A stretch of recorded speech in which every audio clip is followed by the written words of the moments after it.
달빛처럼 포근한 옛 이야기, 월명야담입니다.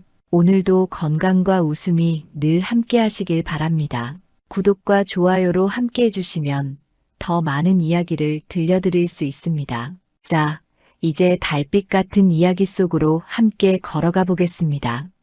옛날 옛적 한양에서 사흘길을 걸어가야 닿는 작은 고을에 이씨 집안이 있었습니다. 한때는 3대에 걸쳐 벼슬을 한 집안이었지요. 기와집 처마는 높고 대문은 두 짝이나 되었으며 안채와 사랑채가 따로 있을 정도였습니다. 하지만 지금은 달랐습니다. 가장 이공이 세상을 떠난 뒤로 집안은 기울기 시작했고 빚쟁이들의 발길이 끊이지 않았지요. 결국 형제들은 뿔뿔이 흩어질 수밖에 없었습니다. 첫째 이서무는 장사를 배우겠다며 한양으로 떠났고 둘째 이서호는 군역을 대신 서겠다며 북쪽 변방으로 향했습니다. 형들이 떠나던 날 막내 이서유는 대문 앞에서 한참을 서 있었지요. 형들은 돌아서며 말했습니다. 서윤아, 어머니를 잘 모셔라. 우리가 돈을 모아 반드시 돌아올 테니 형님들 몸 성히 다녀오십시오. 서윤은 고개를 숙여 절을 올렸습니다. 형들의 뒷모습이 저 멀리 사라질 때까지 그는 고개를 들지 않았지요. 마을 사람들은 수군거렸습니다. 저 집안 이제 끝났구먼. 아들들이 다 떠나버렸으니 병든 부인과 어린 막내만 남았는데 어찌 살아가려나. 하지만 서윤은 개의치 않았습니다. 형들이 버린 것이 아니라는 걸 알았으니까요. 다만 지금은 각자 살 길을 찾아야 할 때였습니다. 그렇게 이 가문에는 병든 윤씨 부인과 막내 서윤, 그리고 여종 강초연만 남게 되었습니다. 초연은 참으로 이상한 여종이었습니다. 말이 느렸고 행동도 굼떴지요. 마을 사람들은 초연을 보며 혀를 찼습니다. 저 계집아이는 머리가 모자란 게 분명해. 양반집 여종치고는 참 어수룩하구먼. 하지만 서윤은 초연이 나쁘지 않다고 생각했습니다. 비록 일이 서툴렀지만 성실했고 어머니를 극진히 모셨으니까요. 어느 날 저녁 서윤은 사랑채에 앉아 아버지가 남긴 책들을 정리하고 있었습니다. 그때 안채에서 어머니의 기침소리가 들려왔지요. 흐으. 어머니, 괜찮으십니까? 서윤이 급히 안채로 달려갔습니다. 방 안에는 윤씨 부인이 누워 계셨고 초연이 옆에서 물을 떠오고 있었지요. 초연은 서윤을 보더니 천천히 말했습니다. 도련님 마님께서 아프십니다. 물은 따뜻하게 데웠느냐? 예, 데웠습니다. 초연의 말투는 언제나 이렇게 느렸습니다. 하지만 서윤은 초연의 손이 떨리고 있다는 걸 알아챘지요. 초연은 윤씨 부인을 진심으로 걱정하고 있었습니다. 서윤은 어머니께 물을 드리고 이불을 덮어드렸습니다. 어머니, 약을 다시 지어드려야겠습니다. 아니다, 서윤아. 약값이 아까우니 그냥 두어라. 어머니, 그런 말씀 마십시오. 윤씨 부인은 아들의 손을 꼭 잡았습니다. 여윈 손이었지만 따뜻했지요. 내 형들이 돌아올 때까지만 버티면 된다. 그러니 너무 걱정 말거라. 어머니는 반드시 나으실 겁니다. 제가 있지 않습니까? 서윤이 말했지만 속으로는 걱정이 컸습니다. 어머니의 병은 날이 갈수록 깊어만 갔고 약값을 마련하기도 빠듯했으니까요. 그날 밤 서윤은 마당에 나와 하늘을 올려다보았습니다. 별이 총총히 떠 있었지요. 그때 부엌 쪽에서 인기척이 들렸습니다. 누구냐? 서윤이 다가가 보니 초연이었습니다. 초연은 부뚜막 앞에 앉아 무언가를 하고 있었지요. 서윤이 가까이 가자 초연은 화들짝 놀라며 뒤를 돌아보았습니다. 도련님 깜짝 놀랐습니다. 밤중에 무엇을 하고 있느냐? 저 죽을 쓰고 있습니다. 마님께서 새벽에 배고프실까봐. 초연의 말은 여전히 느렸습니다. 하지만 서윤은 초연의 눈빛을 보았지요. 그 눈은 생각보다 맑고 또렷했습니다. 순간 서유는 이상한 느낌을 받았습니다. 초연아. 예. 도련님, 너는 정말 머리가 모자란 게 맞느냐? 초연의 눈이 커졌습니다. 잠깐 동안 묘한 긴장이 흘렀지요. 하지만 곧 초연은 고개를 갸우뚱하며 말했습니다. 저는 잘 모르겠습니다. 그냥 이렇게 살아왔습니다. 서유는 더 묻지 않았습니다. 하지만 마음속으로는 확신이 들었지요. 초연은 겉으로 보이는 것과 다른 사람이라는 걸 말입니다. 며칠 뒤 서윤의 친구 배무진이 집을 찾아왔습니다. 무진은 서윤과 어릴 적부터 함께 자란 중마고우였지요. 무진은 마당에 들어서더니 주변을 둘러보았습니다. 서윤아, 집이 많이 쓸쓸해졌구나. 그래도 버티고 있지 않느냐? 내 형들은 소식이 있느냐? 아직은 없다. 하지만 곧 올 것이다. 두 사람은 사랑채에 앉아 이야기를 나누었습니다. 그때 초연이 차를 가지고 들어왔지요. 초연은 느릿느릿 걸어와 상을 내려놓았습니다. 도련님 차 드십시오. 그래, 고맙다.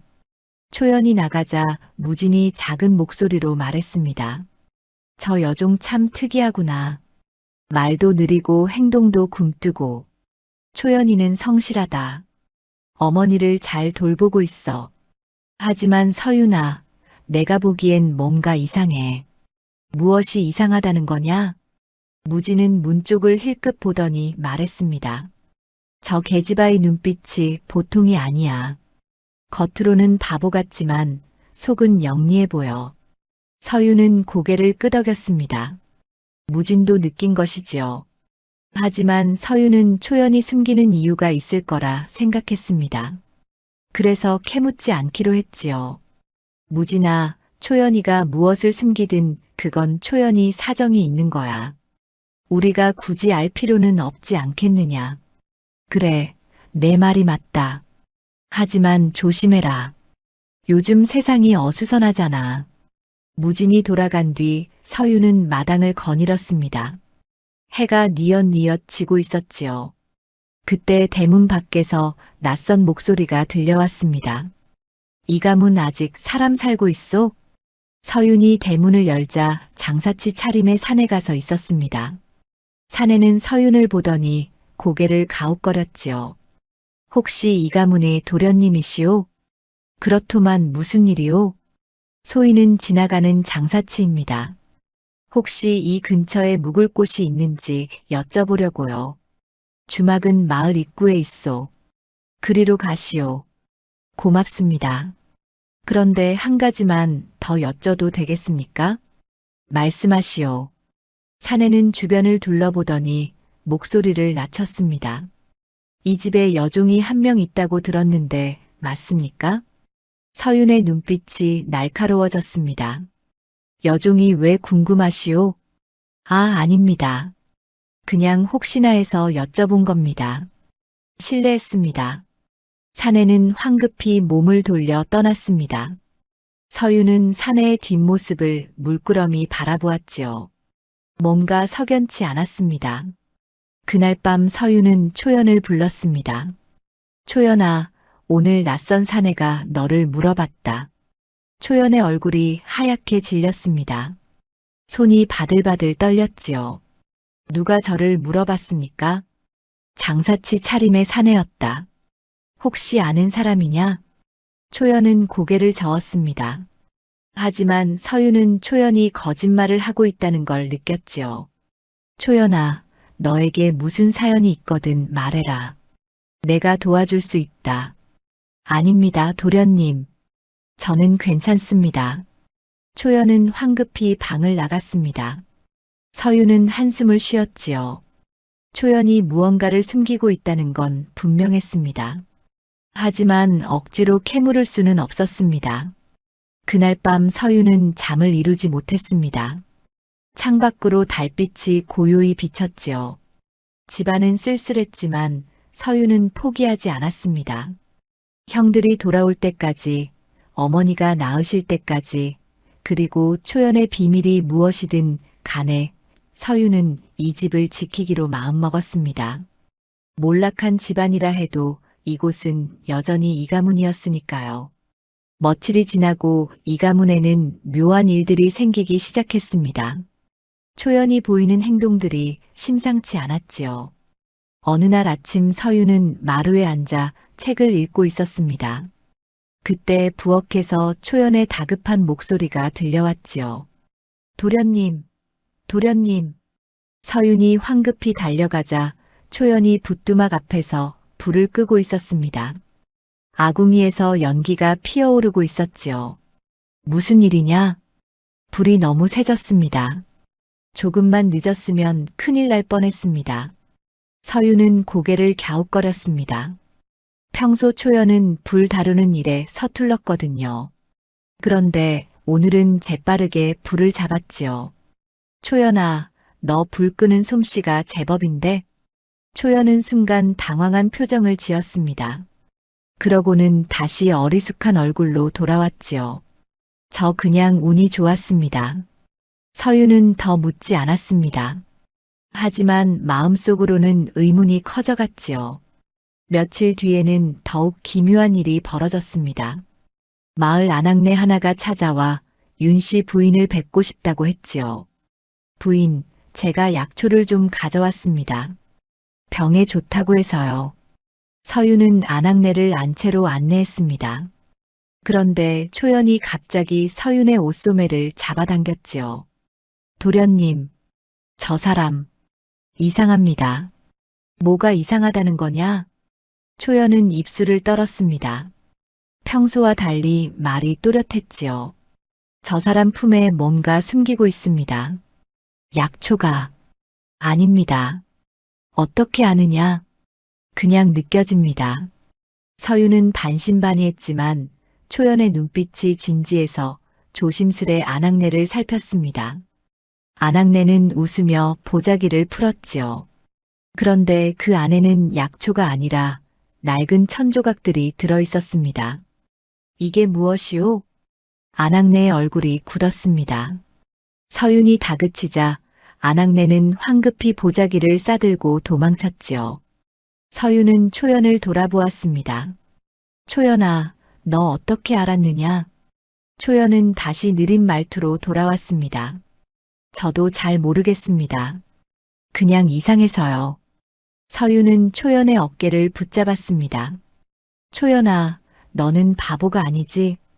초연의 눈이 흔들렸습니다. 잠깐 동안 두 사람은 서로를 바라보았지요. 하지만 초연은 고개를 저으며 몸을 빼냈습니다. 저는 그냥 여종입니다. 바보 여종이요. 초연은 황급히 자리를 떠났습니다.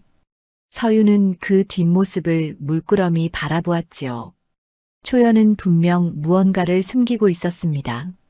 그날 저녁 무진이 다시 찾아왔습니다. 무진은 심각한 표정으로 서윤에게 말했지요. 서윤아, 마을에 이상한 소문이 돌고 있다. 무슨 소문이냐? 내 집 여종이 사실은 다른 집안의 딸이라는 소문 말이야. 서윤은 깜짝 놀랐습니다. 무진은 목소리를 낮추며 말을 이었지요. 그것도 양반가 딸이 아니라 중인 집안의 딸이라고 하더라. 집안이 망해서 여종으로 팔렸다는데 그게 정말이냐? 나도 확실하지는 않아. 하지만 마을 어르신들이 수군거리더라고. 그리고 말이야. 무진은 잠시 망설이다가 말했습니다. 너희 집을 찾아온 그 장사치 말이야. 그자가 사실은 문태경의 심부름꾼이라더라. 문태경? 서윤의 얼굴이 굳었습니다. 문태경은 이 고을에서 제일 가는 부자였지요. 아버지가 살아계실 때 사이가 좋지 않았던 사람이었습니다. 문태경이 왜 우리 집 여종에게 관심이 있겠느냐? 그게 말이야.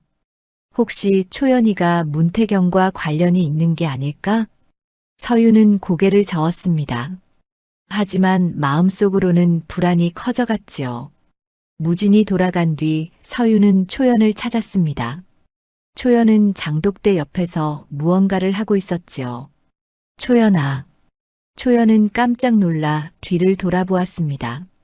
손에는 항아리 뚜껑이 들려 있었지요. 도련님 깜짝 놀랐습니다. 초연아, 너는 문태경을 아느냐? 순간 초연의 얼굴이 새하얗게 질렸습니다. 손에 들고 있던 뚜껑이 떨어져 깨졌지요. 와장창. 초연은 그 자리에 주저앉았습니다. 도련님, 제발. 초연아, 대체 무슨 일이냐? 나에게 말해라. 초연은 고개를 저으며 울먹였습니다.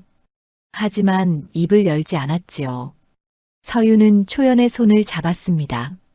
초연아, 너를 해칠 생각이 없다.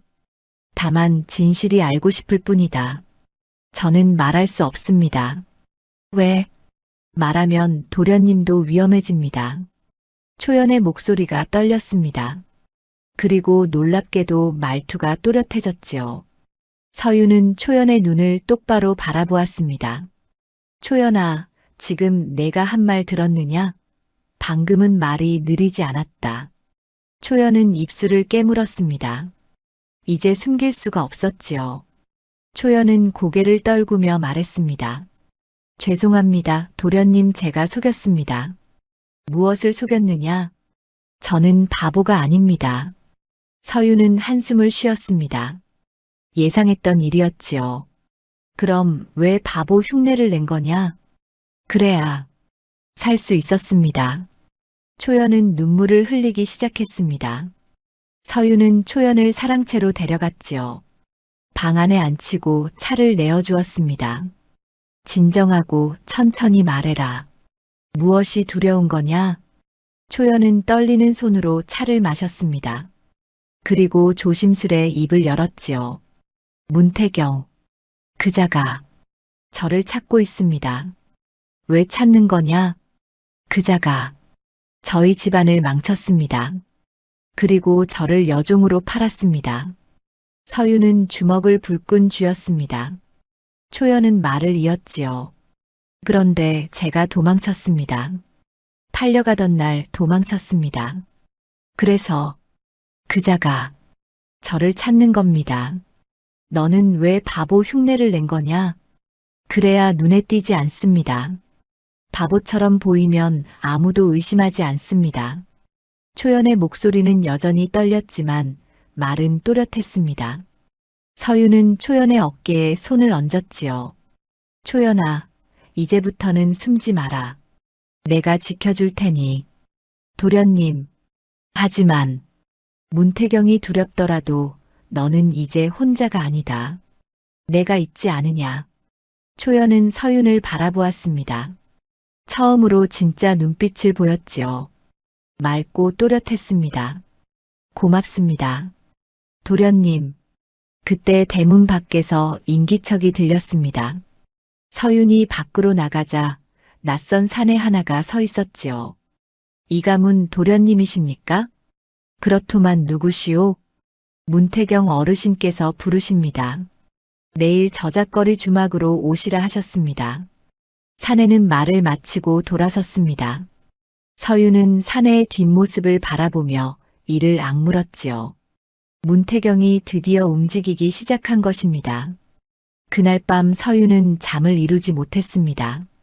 초연은 사실 바보가 아니었고 문태경이라는 위험한 자가 초연을 노리고 있었습니다. 게다가 그자는 이제 서윤까지 불러들였지요. 서윤은 창밖을 바라보았습니다.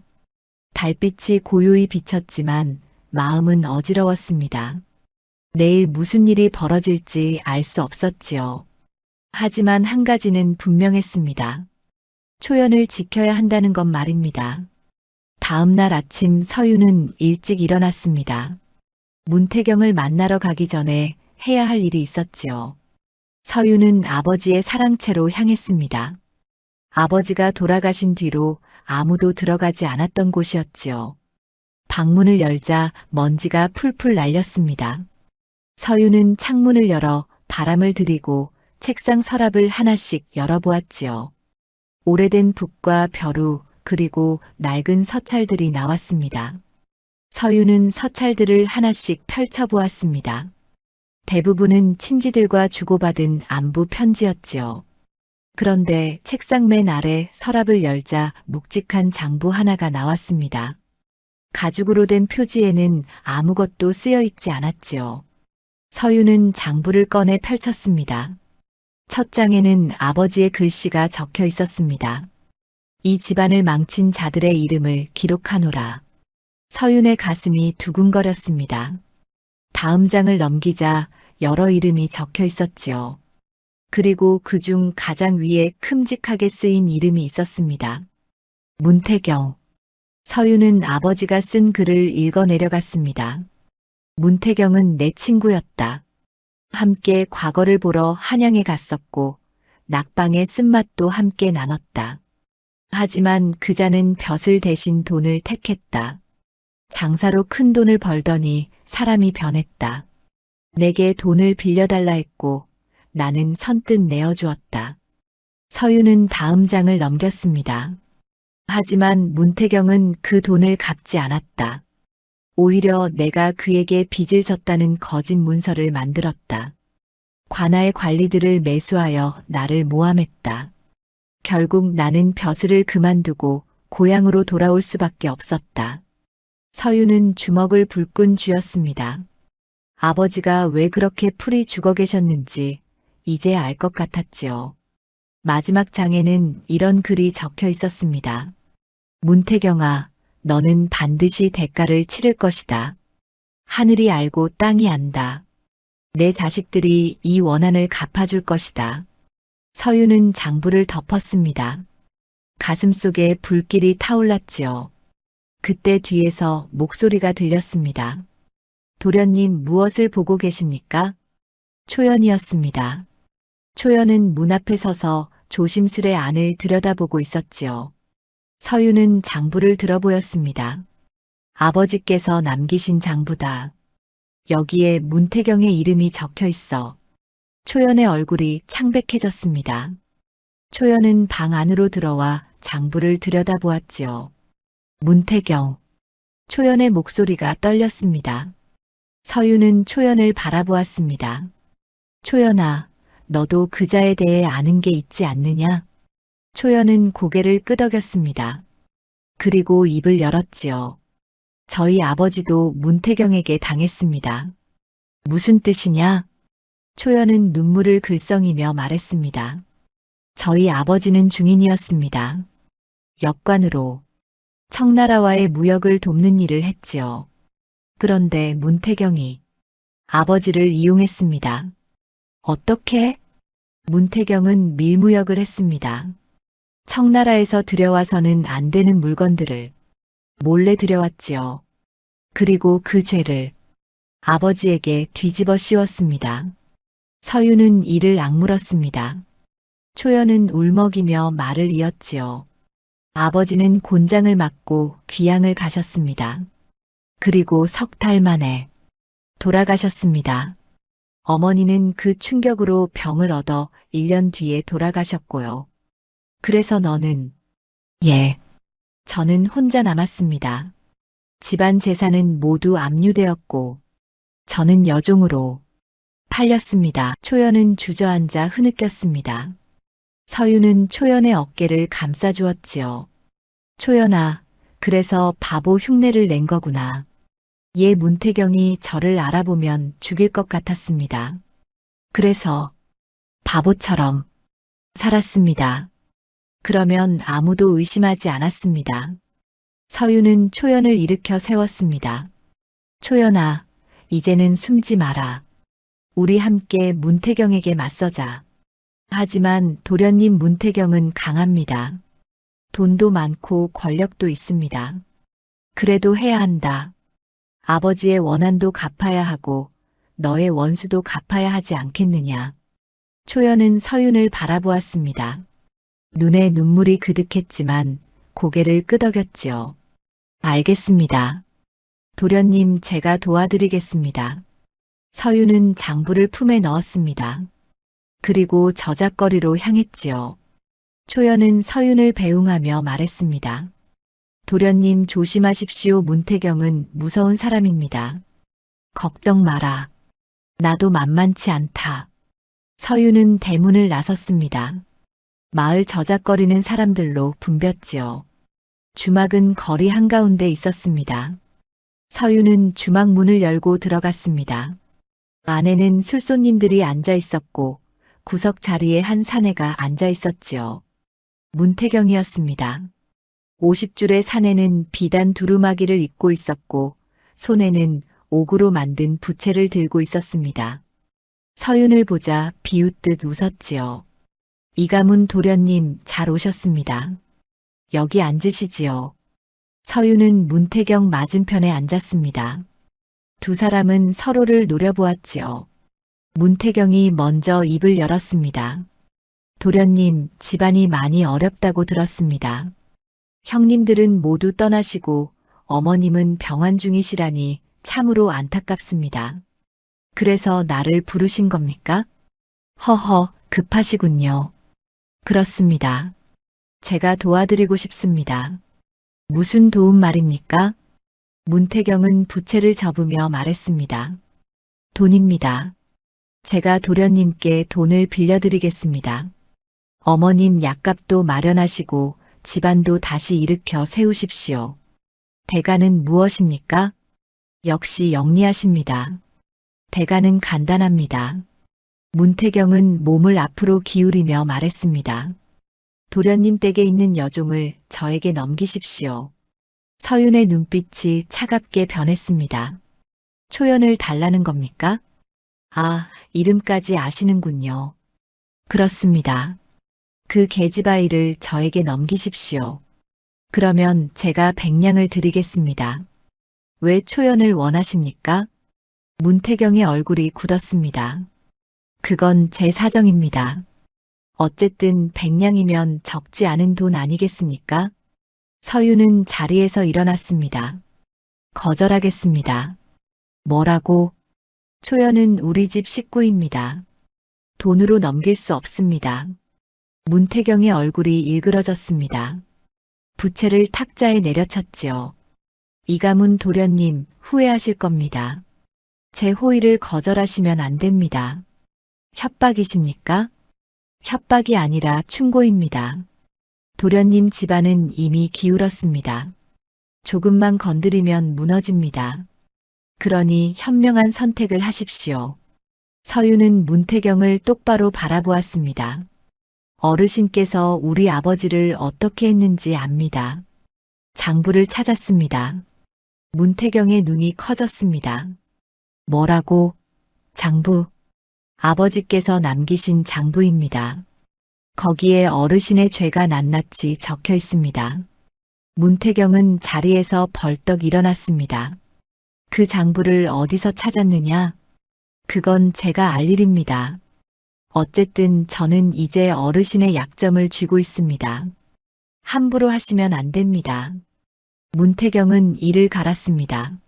하지만 곧 비웃음을 지었지요. 장부 따위 소용없습니다. 증거가 될 만한 것들은 이미 다 없앴습니다. 그리고 도련님, 누가 그 장부를 믿겠습니까? 도련님은 몰락한 양반집 자제고 저는 이 고을에서 제일 가는 부자입니다. 서윤은 주먹을 불끈 쥐었습니다. 문태경의 말이 맞았습니다. 장부만으로는 부족했지요. 그럼 어쩌자는 겁니까? 간단합니다. 여종을 넘기십시오. 그러면 제가 도련님 집안을 살려드리겠습니다. 거절하시면 문태경은 서윤에게 다가와 속삭였습니다. 도련님 집안이 완전히 무너지는 걸 보게 될 겁니다. 서윤은 문태경을 뿌리치고 주막을 나왔습니다. 가슴이 두근거렸지요. 문태경은 생각보다 더 위험한 사람이었습니다. 집으로 돌아오는 길에 서윤은 생각에 잠겼습니다. 어떻게 해야 초연을 지키고 집안도 지킬 수 있을까? 아버지의 원한을 갚을 방법은 무엇일까? 집에 도착하자 초연이 대문 앞에서 기다리고 있었습니다. 도련님 어떻게 되었습니까? 서윤은 초연의 손을 잡았습니다. 걱정 마라. 내가 반드시 지켜줄 테니. 초연은 눈물을 글썽이며 고개를 숙였습니다. 하지만 두 사람 모두 알고 있었지요. 이제 진짜 싸움이 시작되었다는 것을 말입니다. 사흘이 지났습니다.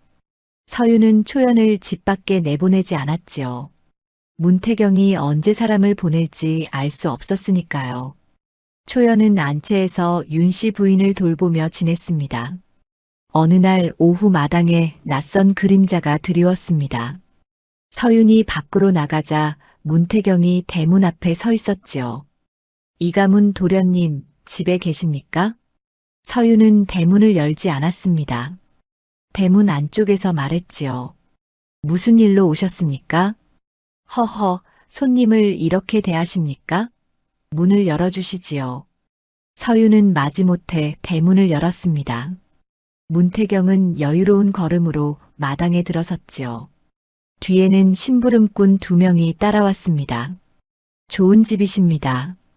비록 낡았지만 옛날 영화가 느껴지는군요. 문태경은 마당을 둘러보았습니다. 그때 부엌 쪽에서 초연이 물동이를 이고 나오다가 문태경을 보았지요. 초연의 얼굴이 새하얗게 질렸습니다. 물동이가 기울어 물이 쏟아질 뻔했습니다. 저 계집아이가 바로 그 여종입니까? 문태경이 초연을 가리켰습니다. 서유는 초연 앞을 가로막으며 말했지요. 용건만 말씀하십시오. 문태경은 비웃음을 지었습니다. 그리고 초연을 뚫어져라 쳐다보았지요. 저 계집아이 얼굴을 똑바로 보고 싶은데 괜찮겠습니까? 안 됩니다. 왜 그러십니까? 혹시 제가 알아볼까봐 두려우신 겁니까? 서유는 대답하지 않았습니다. 문태경은 초연에게 다가가려 했지요. 하지만 서윤이 팔을 벌려 막았습니다. 더 이상 가까이 오지 마십시오. 도련님, 제가 그 계집아이를 확인만 하면 됩니다. 혹시 제가 찾는 사람이 맞는지 말입니다. 찾는 사람이라니 무슨 뜻입니까? 문태경은 품에서 종이 한 장을 꺼냈습니다. 거기에는 여인의 얼굴이 그려져 있었지요. 이 그림을 보십시오. 몇 년 전 댁에서 도망친 계집아이입니다. 혹시 저 여종이 이 그림 속 사람과 닮지 않았습니까? 서유는 그림을 보았습니다. 초연과 비슷했지만 확실하지는 않았지요. 그때 초연이 물동이를 내려놓고 앞으로 나왔습니다. 제가 그 사람 맞습니다. 초연아. 서윤이 놀라 초연을 붙잡았습니다. 하지만 초연은 고개를 저었지요. 도련님, 이제 숨을 수 없습니다. 초연은 문태경을 똑바로 바라보았습니다. 더 이상 바보처럼 행동하지 않았지요. 문태경은 초연의 얼굴을 자세히 들여다보았습니다. 역시 강역관의 딸이로구나. 몇 년 만이냐? 5년입니다. 5년 동안 어디 숨어 지냈더냐? 내가 얼마나 찾았는지 아느냐? 초연은 입술을 깨물었습니다. 문태경은 씩 웃으며 말했지요. 내 아비가 죄인이 되어 죽은 건 내 탓이다. 만약 내가 순순히 내게 왔더라면 내 아비는 살았을 것이다. 거짓말 마십시오. 초연의 목소리가 떨렸습니다. 서유는 초연의 어깨를 감싸주었지요. 초연아, 그자의 말에 속지 마라. 문태경은 고개를 가웃거리며 말했습니다. 도련님, 이 계집아이가 뭐라고 하던가요? 제가 아버지를 죽였다고 했습니까? 허허, 웃기는군요. 웃기다니 무슨 뜻입니까? 이 계집아이 아비는 원래 죄를 지었습니다. 밀무역을 한 죄 말입니다. 제가 관아에 고발했을 뿐입니다. 그건 어르신께서 꾸민 일 아닙니까? 문태경의 얼굴이 굳었습니다. 하지만 곧 웃음을 되찾았지요. 증거가 있습니까? 도련님, 아무 증거도 없으면서 함부로 말하시면 안 됩니다. 서유는 주먹을 불끈 쥐었습니다. 문태경은 초연에게 다가갔지요. 초연은 뒤로 물러났지만 문태경은 계속 따라왔습니다. 강초연, 너는 나에게 팔린 몸이다. 도망친 지 5년이나 됐으니 그동안의 값을 치러야 하지 않겠느냐? 저는 어느 누구에게도 팔린 적 없습니다. 허허, 그래. 그럼 이 문서를 보거라. 문태경은 품에서 또 다른 종이를 꺼냈습니다. 거기에는 관아의 도장이 찍혀 있었지요. 여기 보거라. 내 아비가 죄인이 되었을 때 내 집안 재산은 모두 압류되었다. 그리고 너는 관노비로 등록되었지. 내가 그 관노비를 정식으로 사들였다. 이 문서가 증거다. 초연은 문서를 보고 눈물을 흘렸습니다. 서유는 문서를 빼앗아 읽어보았지요. 정말로 관아의 도장이 찍혀 있었습니다. 이건 거짓 문서 아닙니까? 거짓 문서라니요? 관아에 가서 확인해 보십시오. 제대로 된 문서입니다. 문태경은 의기양양해졌습니다. 초연에게 손을 내밀었지요. 자, 이제 나와 함께 가자. 도련님께 더 이상 폐를 끼치지 마라. 안 됩니다. 서윤이 초연을 끌어안았습니다. 문태경은 혀를 찼지요. 도련님, 법을 어기실 셈입니까? 이건 정식 문서입니다. 거역하시면 도련님도 죄를 짓는 겁니다. 이건 옳지 않습니다. 옳고 그름은 중요하지 않습니다. 중요한 건 법입니다. 문태경은 뒤에 있던 심부름꾼들에게 눈짓했습니다. 두 사람이 앞으로 나와 초연을 잡으려 했지요.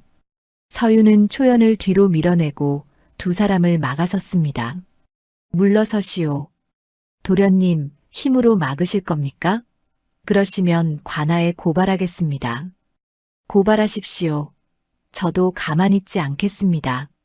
그때 안채에서 기침 소리가 들렸습니다.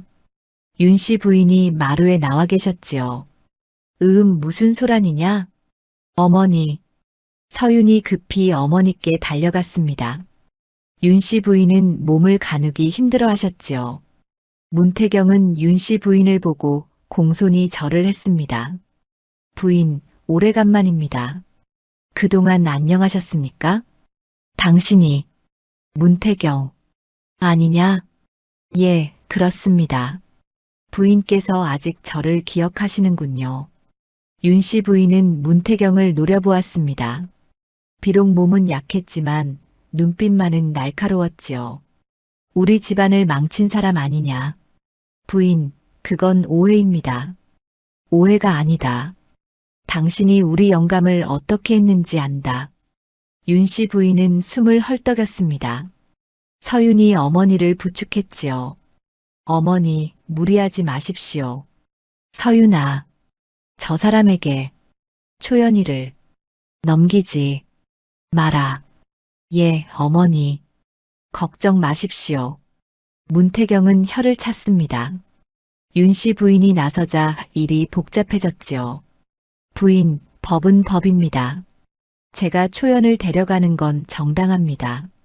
법법이 그리 중요하냐, 사람이 먼저다.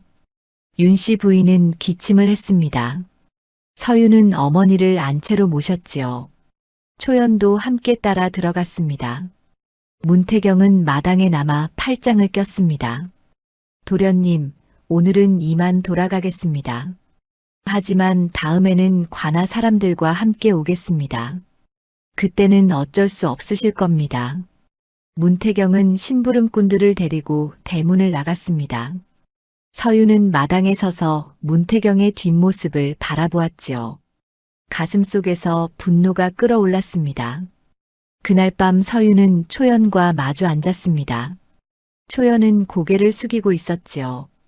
도련님 죄송합니다. 저 때문에 이런 일이. 초연아, 내 잘못이 아니다. 문태경 그자가 잘못한 거지. 하지만 문서가 진짜라면 저는 정말 그자의 종이 됩니다. 서유는 초연의 손을 잡았습니다. 안 된다. 절대로 그렇게 두지 않겠다. 도련님 어떻게 하실 겁니까? 서유는 생각에 잠겼습니다. 문태경은 법을 방패로 삼고 있었습니다. 법으로 맞서야 했지요. 하지만 어떻게? 서유는 창밖을 바라보았습니다. 달이 중천에 떠 있었습니다. 그리고 문득 떠오르는 사람이 있었지요. 형들이었습니다. 이제 형들에게 소식을 전해야 할 때였습니다. 다음 날 새벽 서유는 초연을 불렀습니다. 두 사람은 사랑채에 마주 앉았지요. 촛불이 흔들리며 그림자를 만들었습니다. 초연아, 오늘 밤 내가 할 일이 있다. 무엇입니까, 도련님?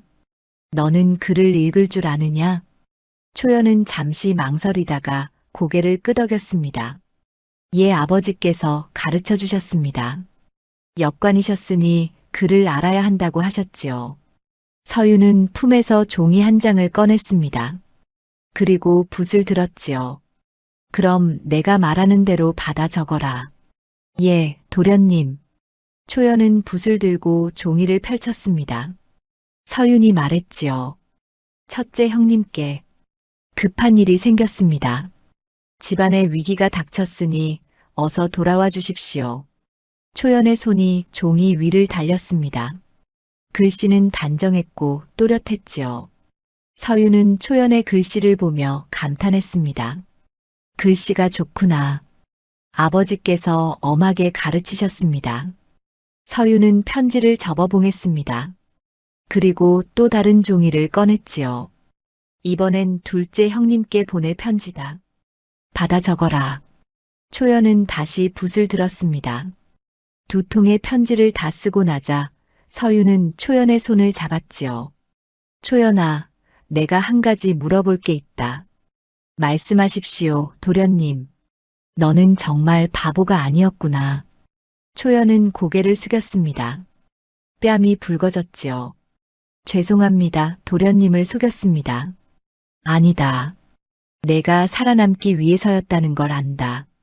서유는 촛불을 바라보며 말했습니다. 사실 처음부터 이상했다. 내 눈빛이 너무 맑았거든. 바보라면 저렇게 맑을 수 없다고 생각했지. 도련님 언제부터 아셨습니까? 확실히 안 건 얼마 안 됐다. 하지만 의심은 처음부터 했지. 두 사람은 서로를 바라보았습니다. 촛불이 흔들리며 초연의 얼굴을 비췄지요. 서유는 문득 초연의 얼굴을 제대로 본 것 같았습니다. 어렸을 때는 몰랐는데 이제 보니 초연은 참으로 아름다웠습니다. 초연아. 예, 도련님. 너는 어떻게 우리 집에 오게 된 거냐? 초연은 눈을 내리깔았습니다. 그리고 천천히 말했지요. 저는 문태경에게 팔렸습니다. 하지만 도망쳤습니다. 그리고 떠돌다가 이 마을에 왔습니다. 그때 내가 너를 발견했지. 예, 도련님께서 저를 거두어 주셨습니다. 서유는 그날을 떠올렸습니다. 2년 전 겨울이었지요. 눈이 내리던 날 서유는 마을 어귀에서 쓰러진 계집아이를 발견했습니다. 초연이었지요. 서유는 초연을 집으로 데려왔고 어머니는 초연을 딸처럼 돌봐주셨습니다. 그때 너는 말이 없었다. 이름도 제대로 되지 않았지. 무서웠습니다, 도련님. 제 정체가 들키면 또 잡혀갈까봐. 그래서 바보 흉내를 낸 거구나. 초연은 고개를 끄덕였습니다. 눈물이 볼을 타고 흘렀지요. 도련님 정말 죄송합니다. 거짓말을 했습니다. 서유는 초연의 눈물을 닦아주었습니다. 울지 마라. 내가 잘못한 게 아니다. 하지만 도련님 이제 어떻게 하십니까? 문태경이 관아 사람들을 데리고 올 겁니다. 형님들이 오실 것이다. 그때까지 버티면 된다. 도련님, 저 때문에 이 집안이 더 어려워지는 건 아닐까요? 서유는 초연의 손을 꼭 잡았습니다. 초연아, 너는 이 집안 식구다. 식구를 지키는 건 당연한 일이다. 초연의 눈에서 눈물이 흘러내렸습니다. 하지만 이번에는 슬픔이 아니라 고마움의 눈물이었지요. 며칠이 지났습니다. 서유는 초연을 집 안에만 두었습니다. 혹시라도 문태경의 사람들이 초연을 납치할까봐 걱정이었지요. 그런데 어느 날 밤 이상한 일이 벌어졌습니다. 서유는 잠결에 인기척을 느꼈습니다. 눈을 뜨니 창밖으로 그림자가 지나갔지요. 서유는 조용히 일어나 밖으로 나갔습니다. 달빛 아래로 검은 옷을 입은 사내가 보였습니다. 누구냐? 서윤이 소리치자 사내는 돌아섰습니다. 얼굴에 천을 두르고 있었지요. 사내는 칼을 빼들었습니다. 조용히 하시오. 여종만 내놓으면 해치지 않겠소. 문태경이 보낸 자로구나. 서윤은 마당에 있던 장작을 집어들었습니다. 사내가 달려들었지요. 서윤은 장작으로 사내의 칼을 막았습니다. 하지만 힘이 달렸습니다. 사내는 서윤을 밀어냈고 서윤은 마루에 넘어졌지요. 도련님, 초연이 안채에서 뛰어나왔습니다. 사내는 초연을 보고 달려갔지요. 초연은 비명을 질렀습니다. 그때 담장 너머로 다른 그림자가 뛰어들었습니다. 감히 새로운 사내는 몸을 날려 칼잡이를 걷어찼습니다. 칼잡이는 나가떨어졌지요. 서윤은 그 사내를 보고 눈이 커졌습니다. 형님, 둘째 형 이서호였습니다. 서호는 칼잡이를 제압하고 얼굴에 천을 벗겼지요. 낯선 얼굴이었습니다. 내 이놈 누가 시켰느냐? 모르겠습니다.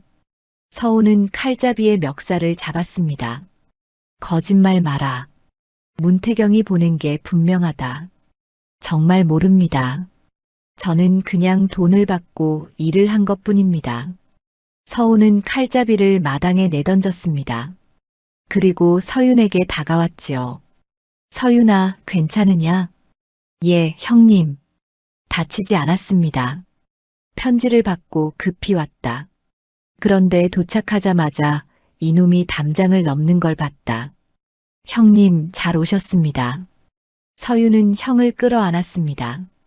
서호는 서윤의 등을 두드려 주었지요. 그리고 초연을 보았습니다.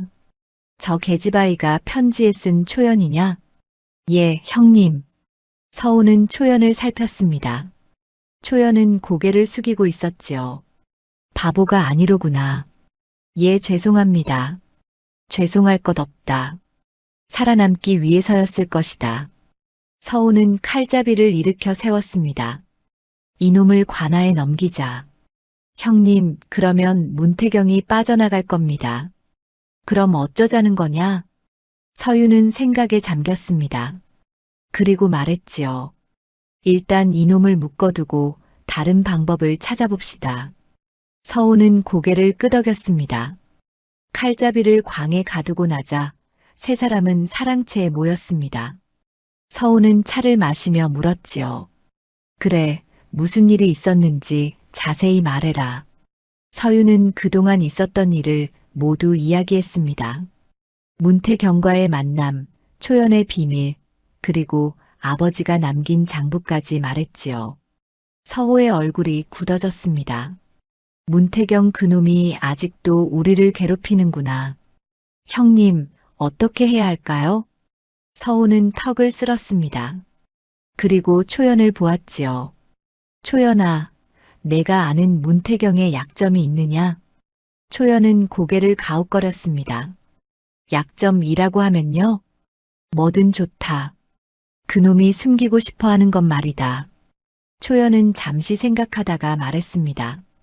비밀 장부가 있습니다. 비밀 장부? 예. 문태경은 밀무역을 했습니다.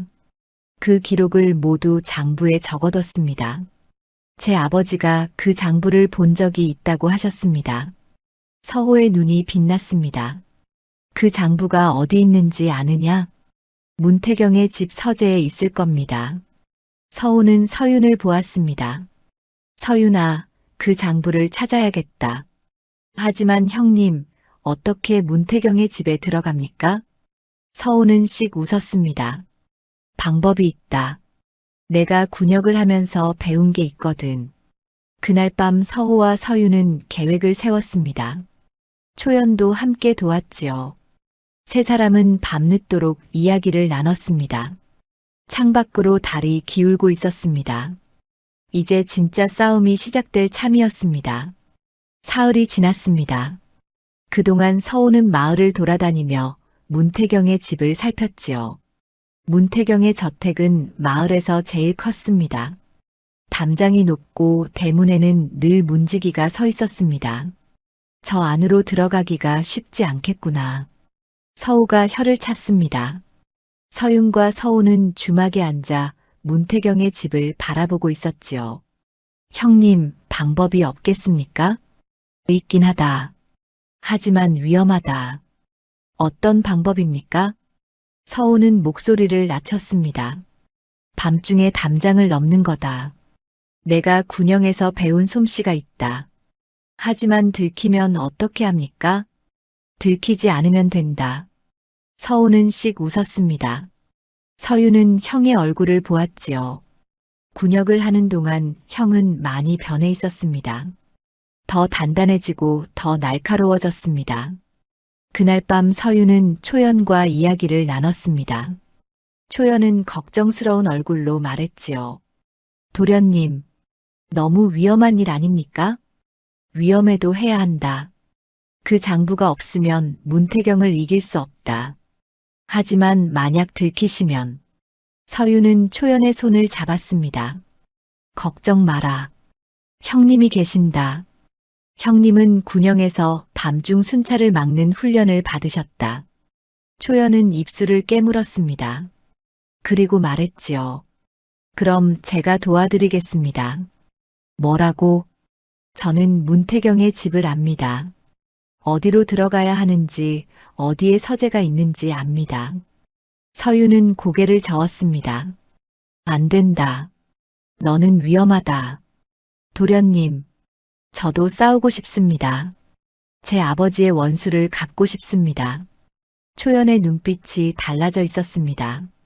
더 이상 두려워하지 않았지요. 서유는 한참을 초연을 바라보았습니다. 그리고 고개를 끄덕였습니다. 알겠다. 하지만 형님께 여쭤봐야 한다. 다음 날 서우는 초연의 제안을 들었습니다. 처음에는 반대했지요. 안 된다.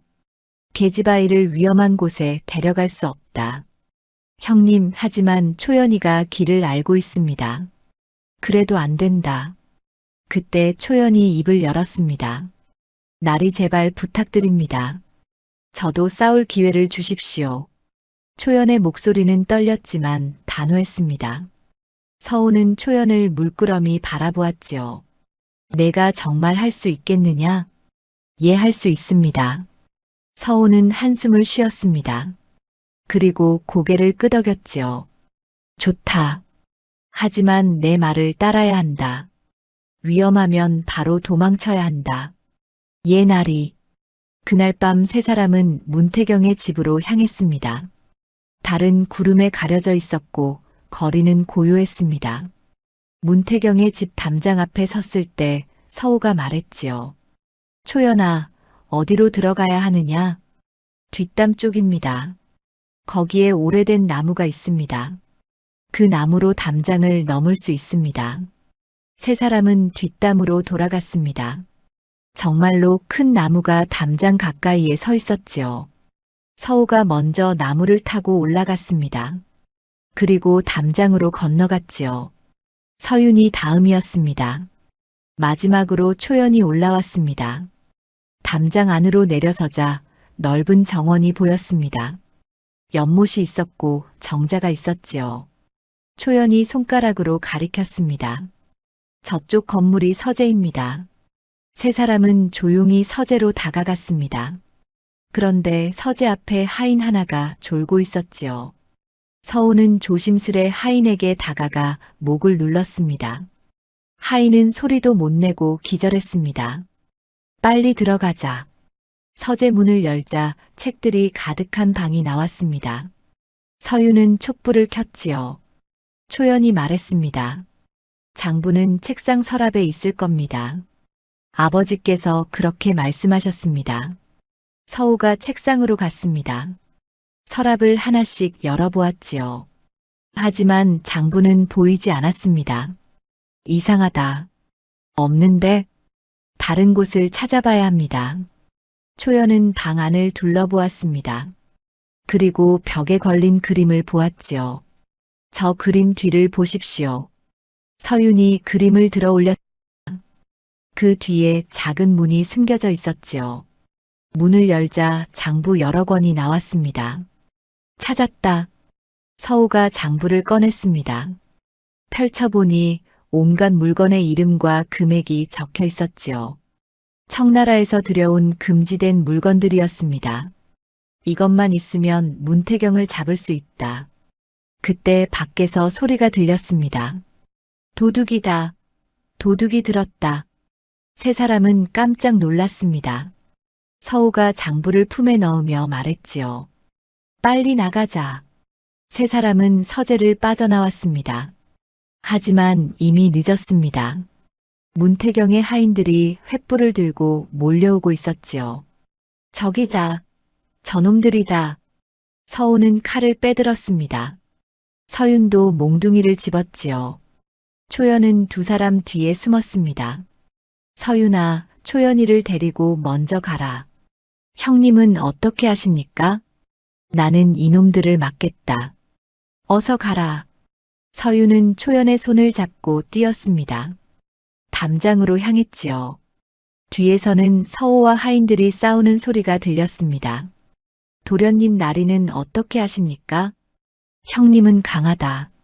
걱정 마라. 두 사람은 담장에 도착했습니다. 서윤이 먼저 올라가고 초연을 끌어올렸지요.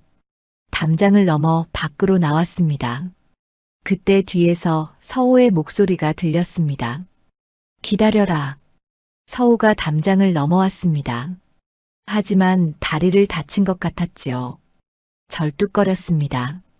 형님 다치셨습니까? 괜찮다. 조금 베었을 뿐이다. 세 사람은 급히 집으로 돌아왔습니다. 사랑채에 들어서자 모두 주저앉았지요. 숨이 가빠서 말도 제대로 못했습니다. 장부는 무사합니까? 서윤이 물었습니다. 서우는 품에서 장부를 꺼냈지요. 여기 있다. 이제 이걸로 문태경을 잡을 수 있다. 하지만 기쁨도 잠시였습니다. 다음 날 아침 대문을 두드리는 소리가 들렸지요. 서윤이 나가보니 관아의 관속들이 서 있었습니다. 이 가문 도련님입니까? 그렇습니다만 무슨 일입니까? 어젯밤 문태경 어르신 댁에 도둑이 들었습니다.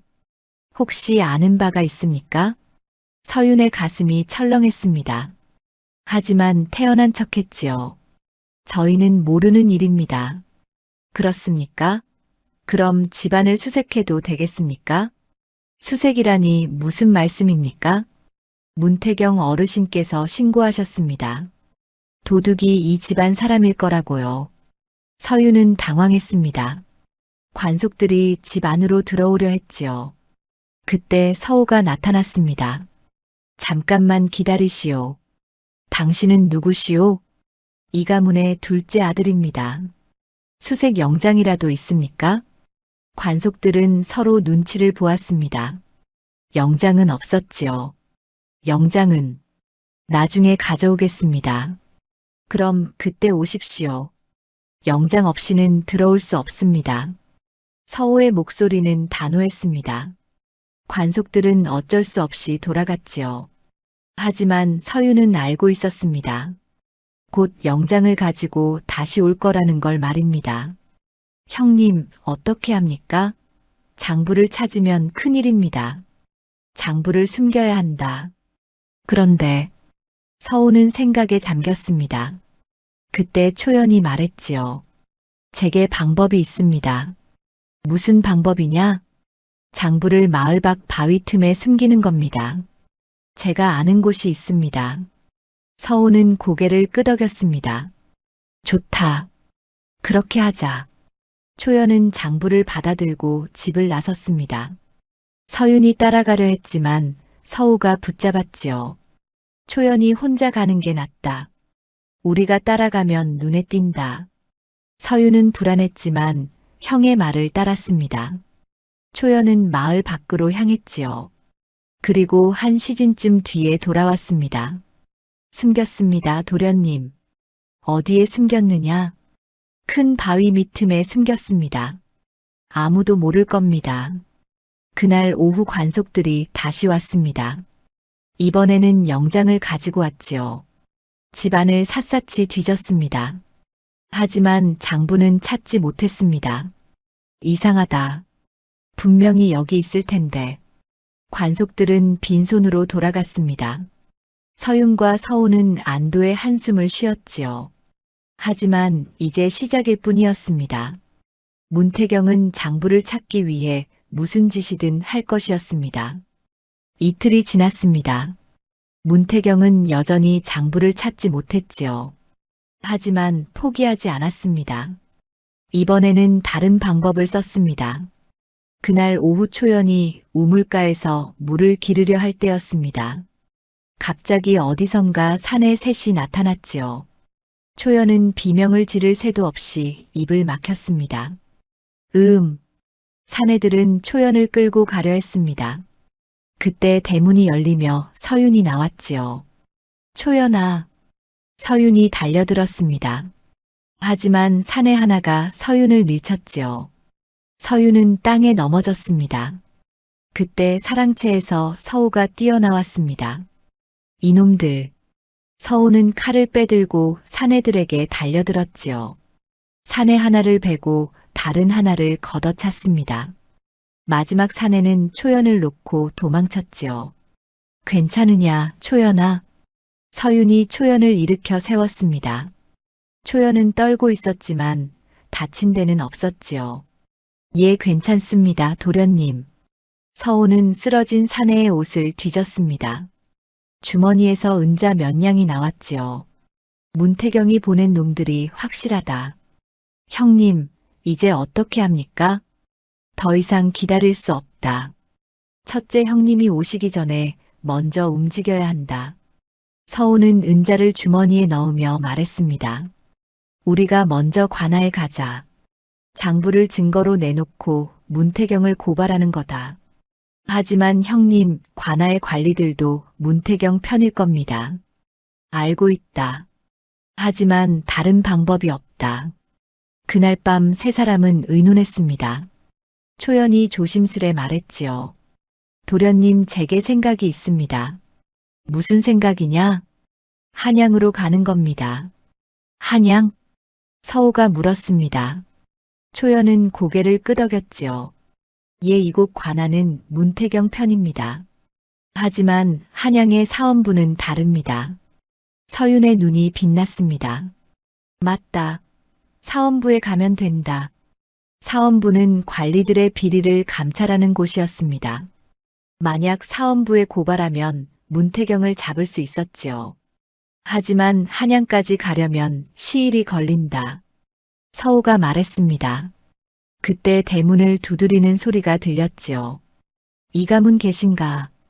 서윤이 밖으로 나가자 낯선 사내가 서 있었습니다. 멀쩡한 옷차림에 짐을 잔뜩 진 사내였지요. 누구십니까? 나는 서문의 심부름꾼이요. 서문나리께서 곧 도착하신다는 전가를 전하러 왔소. 형님께서? 서윤의 얼굴이 환해졌습니다. 첫째 형 이서문이 드디어 오는 것이었지요. 다음 날 해질 무렵 서문이 도착했습니다. 말을 타고 온 서문은 한양에서 장사를 하며 돈을 모았던 터라 의관이 말끔했지요. 서윤아, 형님. 서윤은 형을 끌어안았습니다. 서문은 동생의 등을 두드려 주었지요. 그간 고생이 많았구나. 형님, 잘 오셨습니다. 서문은 서우와도 포옹했습니다. 그리고 안채로 들어가 어머니께 인사를 드렸지요. 윤씨 부인은 큰아들을 보고 눈물을 흘렸습니다. 서문아, 잘 돌아왔구나. 어머니, 아들이 왔습니다. 이제 걱정 마십시오. 그날 밤 삼형제는 사랑채에 모였습니다. 초연도 함께 자리했지요.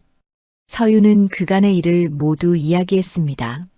서문은 심각한 얼굴로 들었습니다. 문태경 그놈이 아직도 우리를 괴롭히는구나. 예, 형님. 이제 어떻게 해야 할까요? 서문은 턱을 쓸었습니다.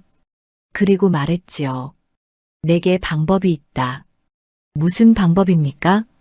나는 한양에서 장사를 하면서 여러 사람을 알게 되었다. 그 중에는 사원부 관리도 있지. 서호의 눈이 빛났습니다. 그럼 그분께 부탁할 수 있겠습니까? 그럴 수 있다. 하지만 확실한 증거가 필요하다. 서유는 초연을 보았습니다. 초연이 고개를 끄덕이며 말했지요. 장부를 가져오겠습니다. 초연은 밤중에 마을 밖으로 나가 장부를 가져왔습니다. 서무는 장부를 펼쳐보았지요. 이것이면 충분하다. 이 장부에는 문태경의 밀무역 기록이 낱낱이 적혀 있다. 그럼 언제 한양으로 가실 겁니까? 내일 당장 떠나겠다. 서무는 장부를 품에 넣었습니다. 그리고 동생들을 보며 말했지요. 너희는 여기서 기다려라. 내가 사흘 안에 돌아오겠다. 형님, 혼자 가시면 위험합니다. 괜찮다. 나는 한양 길을 잘 안다. 그리고 혼자 가는 게 더 빠르다. 다음 날 새벽 서무는 말을 타고 한양으로 떠났습니다. 서윤과 서우는 대문 앞에서 형을 배웅했지요. 형님, 조심히 다녀오십시오. 걱정 마라. 반드시 성공하고 돌아오겠다. 서문의 말이 달려가는 것을 보며 서유는 가슴이 두근거렸습니다. 이제 마지막 승부가 남았지요.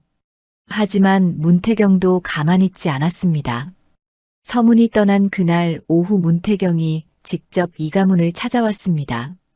이번에는 관속들까지 데리고 왔지요. 이가문 도련님들 나오시오. 서윤과 서호가 나갔습니다. 문태경은 비웃음을 지으며 말했지요. 도련님들, 장부를 돌려주시오. 무슨 장부 말씀입니까? 모른 척하지 마시오. 내 서재에서 훔쳐간 장부 말이오. 저희는 모르는 일입니다. 문태경의 얼굴이 일그러졌습니다. 그렇게 나오시겠소? 좋소. 그럼 어쩔 수 없소. 문태경은 관속들에게 눈짓했습니다. 관속들이 앞으로 나왔지요. 이 가문을 수색하겠습니다. 또 수색입니까? 지난번에도 했지 않습니까? 이번에는 더 철저히 하겠습니다. 관속들이 집 안으로 들어갔습니다. 사랑채, 안채, 광, 부엌을 모두 뒤졌지요. 하지만 장부는 없었습니다. 문태경은 이를 갈았습니다. 분명 여기 있을 텐데 어디 숨겼느냐? 저희는 정말 모릅니다. 그때 문태경이 초연을 보았습니다. 초연은 안채 마루에서 수색을 지켜보고 있었지요. 저 계집아이를 데려가겠소. 안 됩니다. 서윤이 초연 앞을 막아섰습니다. 문태경은 냉소를 지었지요. 왜 안 됩니까? 저 계집아이는 원래 내 것이오. 문서도 있지 않소? 그 문서는 거짓입니다. 거짓이라는 증거가 있소? 없으면 입 다물고 있으시오. 문태경은 관속들에게 명령했습니다. 저 계집아이를 잡아가시오. 관속 둘이 초연에게 다가갔습니다. 서우가 칼을 빼들었지요. 한 걸음만 더 오면 베겠다. 관속들이 멈춰섰습니다. 문태경이 웃었지요. 도련님, 관속을 위협하시겠습니까? 그건 큰 죄요. 상관없습니다. 초연이는 못 데려갑니다. 긴장감이 흘렀습니다. 칼을 든 서호와 관속들이 대치하고 있었지요. 그때 대문이 열렸습니다. 무슨 일이냐? 낯선 목소리였습니다. 모두 고개를 돌렸지요. 대문 밖에 사내 하나가 서 있었습니다. 관복을 입고 있었습니다. 사원부의 관복이었지요. 저분은 누구십니까? 문태경이 물었습니다. 그 뒤로 서문이 나타났지요. 형님, 서윤이 외쳤습니다. 서문은 미소를 지으며 말했습니다. 다 왔다, 서윤아. 사원부 관리는 문태경에게 다가갔습니다. 당신이 문태경이요? 그렇더만 누구시오? 나는 사원부 지평 김상원이요. 문태경, 당신을 밀무역 혐의로 체포하겠소. 문태경의 얼굴이 새하얗게 질렸습니다. 김상원은 품에서 장부를 꺼내 보였지요. 이 장부에 당신의 죄가 다 적혀 있소.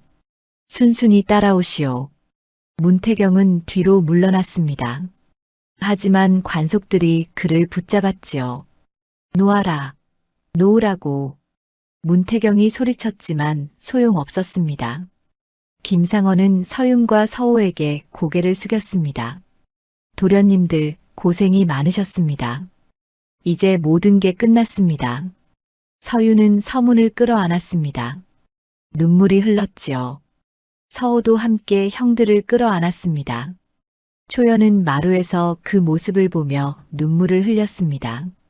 드디어 끝난 것이었습니다. 보름이 지났습니다. 문태경은 한양으로 압송되어 국문을 받았지요. 그의 죄는 명백했습니다. 밀무역, 관리 매수, 거짓 문서 작성. 모든 죄가 드러났습니다. 문태경은 귀양을 가게 되었고 재산은 모두 압류되었지요. 이 가문에는 평화가 찾아왔습니다. 윤씨 부인의 병도 조금씩 나아지고 있었습니다. 형제들이 돌아온 덕분이었지요. 어느 날 저녁 온 가족이 사랑채에 모였습니다. 서문, 서호, 서윤, 그리고 윤씨 부인과 초연까지 함께했습니다. 어머니, 이제 편히 쉬십시오. 아들들이 모두 돌아왔습니다. 서문이 어머니께 차를 올렸습니다. 윤씨 부인은 눈물을 글썽이며 아들들을 바라보았지요. 고맙구나. 너희 덕분에 이 집안이 다시 일어섰다. 어머니, 저희가 해야 할 일을 했을 뿐입니다. 서호가 말했습니다. 윤씨 부인은 초연을 보았습니다. 초연아, 이리 오너라. 초연은 조심스레 다가갔습니다. 윤씨 부인은 초연의 손을 잡았지요. 내가 없었더라면 우리 집안은 어찌 되었을까? 집안은 어찌 되었을까? 고맙다 얘야. 아닙니다, 마님. 제가 오히려 신세를 졌습니다. 윤씨 부인은 초연의 손을 꼭 쥐었습니다. 그리고 아들들을 보며 말했지요. 서윤아. 예, 어머니. 초연이를 며느리로 삼으면 어떻겠느냐? 방 안이 조용해졌습니다.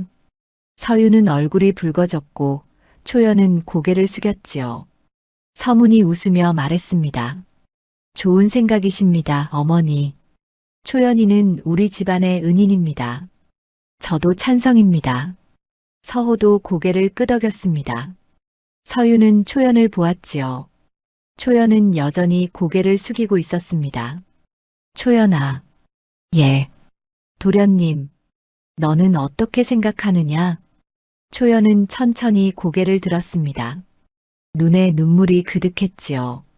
저는 천한 몸입니다. 어찌 감히 도련님의 부인이 되겠습니까? 천하다니. 너는 중인 집안의 딸이다. 그리고 무엇보다 너는 이 집안을 구한 사람이다. 서윤은 초연의 손을 잡았습니다. 초연아, 나와 함께 살아주겠느냐? 초연은 눈물을 흘리며 고개를 끄덕였습니다. 예, 도련님, 기꺼이 그리하겠습니다. 윤씨 부인은 웃으며 두 사람을 바라보았습니다. 서문과 서호도 박수를 쳤지요. 축하한다, 서윤아. 동생이 장가를 가는구나. 그날 밤 서윤과 초연은 마당을 거닐었습니다. 달빛이 고요히 비쳤지요. 초연아. 예, 도련님. 이제 바보 흉내는 안 해도 된다. 초연은 웃었습니다. 오랜만에 보는 환한 웃음이었지요. 예, 알겠습니다. 하지만 가끔은 이렇게 말하고 싶을 때도 있습니다. 왜? 익숙해서요. 그리고 도련님께서 걱정해 주시는 모습이 좋았습니다. 서윤은 웃음을 터뜨렸습니다. 초연도 함께 웃었지요. 두 사람은 나란히 서서 하늘을 올려다보았습니다. 초연아, 너는 이제 더 이상 숨지 않아도 된다. 예, 알고 있습니다. 그리고 앞으로는 나와 함께 당당히 살면 된다. 초연은 서윤의 손을 꼭 잡았습니다. 도련님, 고맙습니다. 저를 구해주셔서. 내가 구한 게 아니다. 우리가 함께 이겨낸 거다. 한 달이 지나 혼례를 올리는 날이 왔습니다. 마을 사람들이 모두 모였지요. 초연은 댕기머리를 풀고 쪽머리를 틀었습니다. 비녀를 꽂고 홀레복을 입은 모습이 아름다웠지요. 신부가 참 아름답구먼. 도련님 복이 많으시네. 마을 사람들이 수군거렸습니다. 혼례가 끝나고 잔치가 열렸지요. 서문과 서우는 술을 따르며 동생을 축하했습니다. 서윤아, 행복하게 살아라. 예, 형님들. 고맙습니다. 초연은 시어머니 윤씨 부인께 큰 절을 올렸습니다. 어머님 부족하지만 잘 모시겠습니다. 윤씨 부인은 초연을 일으켜 세우며 말했지요. 얘야, 이제 너도 이 집안 식구다. 딸처럼 생각하마. 고맙습니다, 어머님. 두 사람은 서로를 끌어안았습니다. 서유는 그 모습을 보며 가슴이 뭉클했지요. 잔치가 끝나고 밤이 되었습니다. 서윤과 초연은 신방에 들었지요. 촛불이 은은하게 방을 비쳤습니다. 초연아. 예, 서방님. 초연의 말투가 달라졌습니다. 더 이상 더듬지 않았지요. 또렷하고 맑았습니다. 이제 바보 흉내는 정말 안 하는구나. 예, 이제는 숨지 않겠습니다. 서방님 앞에서는 제 진짜 모습으로 살겠습니다. 서유는 초연의 손을 잡았습니다. 고맙다, 초연아. 나와 함께 해줘서. 저야말로 고맙습니다. 서방님께서 저를 지켜주셨습니다. 두 사람은 서로를 바라보았습니다. 촛불이 흔들리며 그림자를 만들었지요. 서유는 초연의 볼을 어루만졌습니다. 초연은 눈을 감았습니다. 두 사람의 거리가 가까워졌지요. 달빛이 창문을 통해 고요히 들어왔습니다. 시간이 흘러 1년이 지났습니다. 이 가문은 완전히 다시 일어섰지요. 서문은 장사를 계속했고 서우는 마을의 훈장이 되었습니다. 서유는 아버지가 남긴 땅을 다시 가꾸었습니다. 초연은 더 이상 여종이 아니었습니다. 당당한 이 가문의 며느리였지요. 초연은 집안을 잘 돌보았고 마을 사람들에게도 인정받았습니다. 이 가문 세댁은 참 현명하던데. 그러게 말이야. 예전엔 바보인 줄 알았는데. 마을 사람들의 말이 달라졌습니다. 초연은 더 이상 바보가 아니었지요. 어느 날 서윤과 초연은 마을 어기 바위에 앉아 있었습니다. 그곳은 초연이 장부를 숨겼던 곳이었지요. 초연아, 이곳에서 장부를 숨겼었지? 예, 그때 정말 떨렸습니다. 하지만 내 덕분에 우리가 이길 수 있었다. 초연은 서윤의 어깨에 머리를 기댔습니다. 서방님, 저 한 가지 고백할 게 있습니다. 무엇이냐? 사실 처음 이 집에 왔을 때부터 서방님을 좋아했습니다. 서윤은 미소를 지었습니다. 나도 알고 있었다. 내 눈빛을 보면 알 수 있었거든. 언제부터 아셨습니까? 처음부터 바보는 저런 눈빛을 가질 수 없다고 생각했지. 두 사람은 웃었습니다. 그리고 서로의 손을 꼭 잡았지요. 해가 뉘엿뉘엿 지고 있었습니다. 붉은 노을이 하늘을 물들였지요. 초연아. 예, 서방님. 행복하냐? 초연은 고개를 끄덕였습니다. 눈에 눈물이 맺혔지만 행복한 눈물이었지요. 예, 정말 행복합니다.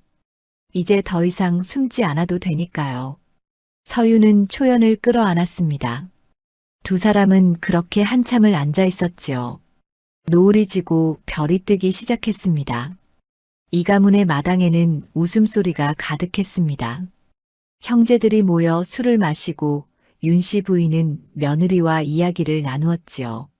몰락했던 집안은 다시 일어섰고 슬픔은 기쁨으로 바뀌었습니다. 초연은 더 이상 바보 흉내를 내지 않았습니다. 당당하게 자신의 모습으로 살았지요. 그리고 서유는 초연의 곁을 지켰습니다. 두 사람은 서로를 의지하며 행복하게 살았습니다. 세월이 흘러도 이 가문 사람들은 그날을 잊지 않았습니다. 바보처럼 보였던 여종이 사실은 가장 용기 있는 사람이었다는 것을 말입니다. 그리고 진정한 사랑은 겉모습이 아니라 마음을 보는 것이라는 것을 말입니다. 이 가문에는 그렇게 새로운 시작이 찾아왔고 모두가 행복하게 살았습니다.